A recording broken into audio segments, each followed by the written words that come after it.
यस्तो होलियामा क्यासिनो भित्र छिर्छु भनेर मैले सपनामा पनि सोचेको थिइनँ।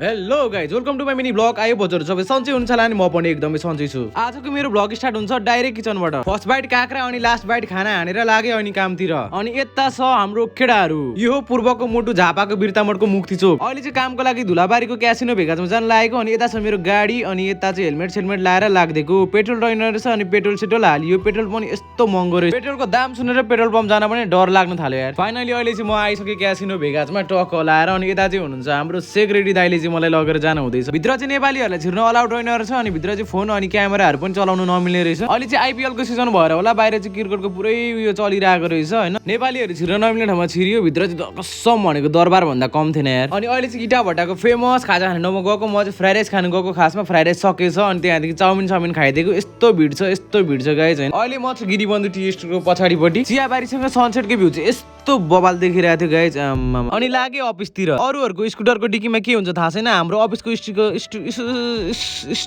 स्कुटरको डिकीमा चाहिँ कबाडीको सामानहरू रहेछ। अनि यता चाहिँ हाम्रो बोर्डहरू बनिरहेको छ टक्क लाएर। अनि यता चाहिँ हाम्रो सुनिल भन्ने बाहुन केटालाई चाहिँ क्युआर स्ट्यान्डहरू बनाइरहेको रहेछ। यो चाहिँ के को लाइन भनेर सोचिराख्नु भएको होला, यो चाहिँ चियाको लाइन हो है त। बाहुन दाइले चिया खाएको कि जाँड खाएको छुट्याउने गाह्रो भयो यार मलाई।